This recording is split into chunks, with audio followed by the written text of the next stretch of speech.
Hey everyone! Our next video will focus on the key vocabulary from lessons 2.1, 2.2, and 2.4 of our textbook, all of which have to do with the angles of a polygon. The LEQ for this lesson is going to be, how do you determine the individual measures and angle sums of the interior and exterior angles of a polygon? We already know that polygons are classified by the number of sides they have. However, we can further classify polygons based on other factors regarding their sides. Polygons that have all sides that are the same length and all angles that are the same are called regular polygons. Note here that a polygon cannot have equal side measures but different angle measures. They go hand in hand. Just think back to when we talked about triangles. Triangles that had two equal angles were always isosceles because the sides across from these equal angles were equal in length. The opposite of a regular polygon is an irregular polygon.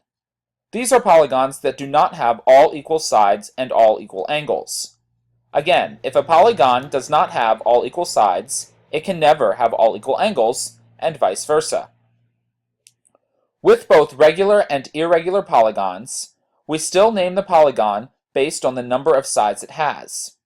In this example, both the polygons on the screen are hexagons. However, the one on the left is more specifically known as a regular hexagon, while the one on the right is more specifically known as an irregular hexagon.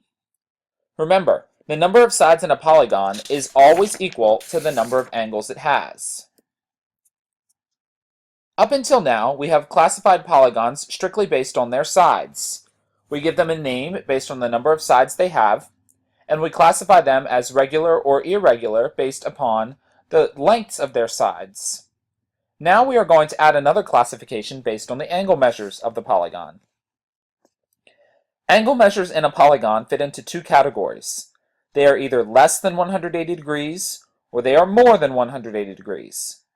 Notice that we can never have a 180 degree angle in a polygon because that would just make a straight side. We would never be able to identify polygons based on the number of sides they have if we allowed them to have 180 degree angles, because we could put an infinite amount of these angles in the polygon, making them have infinite amount of sides. Let's look at the first type of angle criteria. A polygon that has all angles that are less than 180 degrees is called a convex polygon. These are the types of polygons that we are used to seeing and dealing with.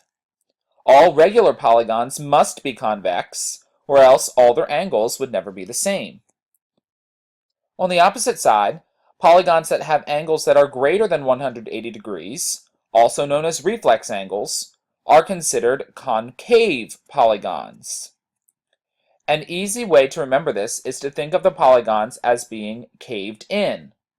Note that not all the angles in a polygon can be reflex angles, or the figure would never be closed, which violates the definition of a polygon. Let's take a closer look at convex polygons. With any convex polygon, like the trapezoid shown here, it is clear which angles are on the inside and which are on the outside. The angles on the inside of a polygon, which are formed by two adjacent sides, are called interior angles. In the trapezoid shown, angles A, B, C, and D are interior angles. As we have previously discussed, there are an equal number of interior angles as there are sides in any polygon. Imagining the angles that are on the outside of a polygon, however, is more difficult. In order to visualize these angles outside the polygon, known as exterior angles, we must extend the sides of the polygon, like with this hexagon. In order to form the exterior angle of the polygon, we need to extend the sides of the polygon. Therefore, we can define the exterior angles of a polygon as an angle at a vertex of a polygon, where the sides of the angle are one side of the polygon and the extension of the adjacent side of the polygon. Since there are two ways that you could extend the sides of any polygon, there are two sets of exterior angles for any polygon, as indicated with these trapezoids. Notice that in Figure 1, the angles were created by extending the sides as you move clockwise around the trapezoid, while in Figure 2, the angles were created by moving counterclockwise around the trapezoid. It is important to note that you can only extend a side of a polygon once when creating exterior angles. Therefore, the exterior angle that was added to Figure 1 above would be incorrect for this figure, as side C was extended in both directions. When creating exterior angles, simply trace your way around the shape, extending each vertex in the direction you are tracing as you arrive at it.